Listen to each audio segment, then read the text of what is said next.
Viewers, in 1971, East Pakistan broke away to form Bangladesh, tired of being treated as second-class citizens by the Punjabi elite in Islamabad. Fast forward to today, 2025, guns are blazing again within Pakistan itself. Pashtuns, Sindhis, Baloch, even the people of Pak-occupied Jammu Kashmir, all Muslims are fighting or protesting against the state and the Wardi military. In Lahore and Muridke, the police have launched a violent crackdown on the Tehreek-e-Labbaik Pakistan, largely a grouping of Barelvis, or those who follow the Barelvi sect, which is within Islam. Now, which is demanding a tougher stand from the ruling disposition against Israel and to also voice their opposition to this entire Gaza deal.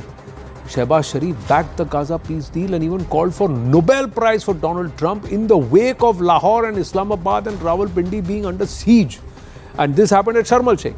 Now, similar to the 1970s, there's an unpopular army chief pulling strings behind the scenes and a weak government in Islamabad that struggles for legitimacy. Balochistan is an open rebellion. Sindh, Khyber Pakhtunkhwa, seething with resentment. There is huge amount of strife and the Afghans are really upset. Now with the latest order where they're asking all Afghan refugees also to get out of Khyber Pakhtunkhwa and go back to Afghanistan, matters are only going to get hotter on the western borders of Pakistan. And the Afghan tribes who also reside on both sides and do not recognize the Durand line are going to be further upset. Even Pakistan-occupied Jammu Kashmir is demanding autonomy, while Pakistani forces are being outflanked by Afghanistan at the border, with the Tehreek-e-Taliban Pakistan conducting multiple raids and accounting for a lot of Pakistan military personnel.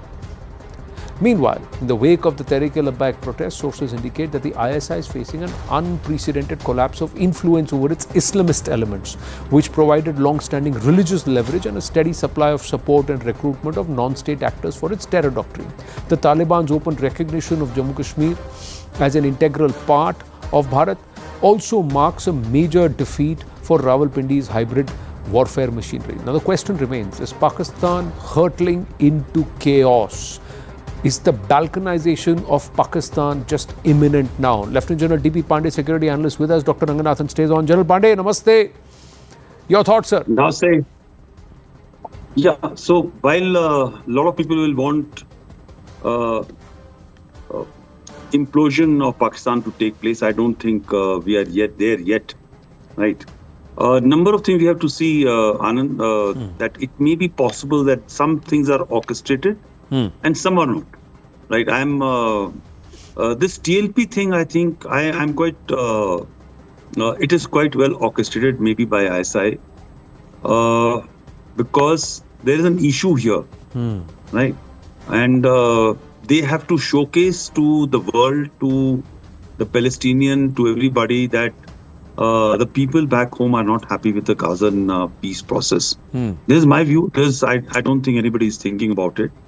And couple of cops killed, protesters killed, it doesn't make a difference. They are all, please understand, the leaders of TLP can be aligned with any group which is required, but their levers go back to ISI and management of ISI, right?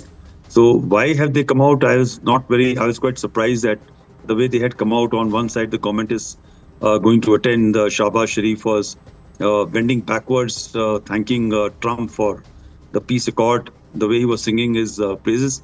And on one side, this is happening back home, and they are not being controlled as they should have been. So this is one part. The second part about what is happening with Afghanistan.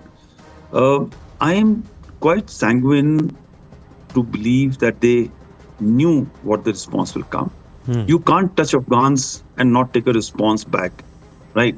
No country, even India should have known, or Pakistanis knew, that when you conduct an event like Pahalgam, there will be response.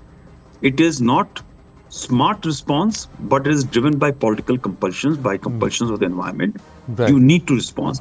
So Taliban could not have just allowed it to get away. They were aware of it, but the ferocity of it, can they be prepared? I don't think so. Even if Pakistan army gets into gearing up to manage these kind of results from people who have fought Americans out twice, once the Russians, the second time the Americans, they are not likely to be controlled so easily.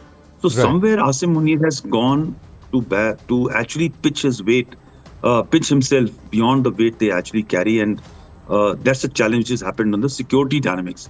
Implosion, the world has to work a little bit more for that to happen. That's quite a bit of gumption that you try and create trouble internally while Shehbaz Sharif goes and shares the dais there. Because Saad Rizvi's video has gone viral where he's saying, "Goli kyun chala rahe ho?" And kiske kehne pe chala rahe ho? Now, these two questions of Saad Rizvi are now resonating. But Dr. Ranganathan, your thoughts? Pakistan is the only country where the terrorists watch the army fight the police. But, the fact of the matter is, I speak as a layman. The good general has already told you about the chances of implosion in Pakistan or explosion, as the case may be. As a layman, I want to put my tuppence on what happens if there is an implosion or explosion in Pakistan. What are the repercussions for India? As a layman again. And I see two things. Anand, you also have seen that meme of the last Muslim on earth with his hand having a sword and his leg, and they're clashing each other. That is a very realistic scenario, because the fact of the matter is that while Hindus are prosecuted and persecuted in Pakistan, there are many Islamic sects that are prosecuted and persecuted more than the Hindus in Pakistan. Yeah. Ahmadiyas, for example, Shias, you have the Sufis. Yes, Sufis as well. I mean, their shrines are bombed and their mosques are bombed, and Ahmadiyas aren't even considered as Muslims. In fact, they have to stay in hiding, or they would be lynched. The two things that I see immediately is, if Pakistan implodes, India has to act very quickly, because we were very lucky once Afghanistan imploded. We had this buffer in the form of Pakistan. In Pakistan's case, if it implodes, we don't have that buffer. And you've seen, unfortunately, we have a lot of support for, you call it for better or for worse, of a lot of Pakistanis or those elements. You saw it in Pahalgam attack. You have Indians who were supporting openly the terrorists there. And you see it out here. You had the foreign minister, Talibani, come to India. You saw the kind of welcome he received in, I think, was it Bareilly? Deoband. Yes, that kind of welcome would be the envy for any Indian politician, and so the fact. But we got to act very quickly. But there is a difference there. There is a difference there, because that also shows the shift of the Taliban radicals or the leadership away from the University of Jihad based in Khyber Pakhtunkhwa or the Darul Haqqaniya, back to the, perhaps within the Islamic sect itself, the more moderate Deobandi sect that sits in Uttar Pradesh. And there is also a certain, religious angle for the Talibani shift. Now, whether or not this works, whether or not this is real or not is out there, but there is a certain realpolitik and geopolitik there. But yes, you've raised a very valid concern that there are more than 220 million Pakistanis who may want to move to this direction, because they clearly don't want to go towards Afghanistan. And what are we going to do if there is a crisis like that of that proportion? General Pandey has a position, yes. Yeah. So, firstly, I just quickly about this part of Deobandi being moderate and all. Please understand what Dr. Anand is saying. I had a long debate with some very eminent people who have been working on Afghanistan and Pakistan for last about 40 years. Great debate on that. And a lot of people, especially in our diplomatic and realm and intelligence realm, are talking what exactly you are saying, Anand. But what Dr. Anand is saying, that please understand that kiska pocha kitna bada hai, that competition will always remain is a competition against each other, but will always be harnessed against a common enemy, which may be American, which may be Russian, it may be a religious aspect. Right. Taliban was never wanted to be a rentier state of Pakistan, which Pakistan wants. Right. So that is one reason why he has come. The affection, and I think some time back also I mentioned on your this thing, is very unfortunate that from our country, based on religion or ideology, our majority of our population is seeking moorings from abroad and foreign countries rather than seeking from within.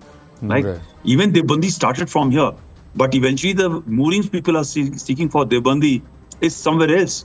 So our Shia population is looking at Iran, our Sunni is looking at Saudi Arabia, there are hardcore elements are looking elsewhere, the communists are looking at Chinese, the Leninists are looking at. So there is a very unfortunate system which has happened. But to cut the clutter short, I want to say that please don't start looking at Taliban 3.0 is soft. Taliban 3.0 is politically mature, is smart. Right. They are playing hedging against this thing. India has been mature for a long time because we have been engaging not as Hindu, Islam, Jews, Christian with the world, not only with Taliban, with Afghanistan. Our contact is with people-to-people contact. Correct. Every investment which you have done there, unlike Americans, unlike Russians, unlike Pakistan, which has brought money, terror, drugs, weapon, everything, we have brought items for elements which have been progressive for the people of the country. But I just want to come, I'll take a minute more. This issue of implosion, explosion, I have been teaching for last 2.5, 3 years. Everybody speaks very flippantly about implosion. This implosion cannot be managed by India. Yeah. This implosion requires to be managed by a world requirement. It can be managed. Frankly, in our case, they aren't going to come to us. We will not allow them to come to us because we got a secure border which is manned by security forces. We got a rule of law and order in place. But there are 4-5 entities. ये जो बांट करनी है ना, this बांट has to be done very, very cleverly, fast. And if I am aware, the Americans have got those cards available with them. Yeah. How Balochis will move which side, Pashtuns will move which side, what will happen to the Sindhis, and what Punjabis will be done. Those things have to be managed at an international level. It cannot be handled by India. And if we do it proactively, then the challenge which you have talked of, the internal challenges will come about. Yeah. The thing is, the hegemonistic powers have to come on board and they have to realize that they will all get a share of the spoils while this entire place, after being fragmented, gets a certain level of stability. But will we continue to have a pesky neighbor? Will we be able to geographically alter certain challenges that are posed for us strategically? We'll have to wait and watch. I've run out of time right now, but this merits a longer, stronger discussion and a more robust one, and we'll have that very, very soon.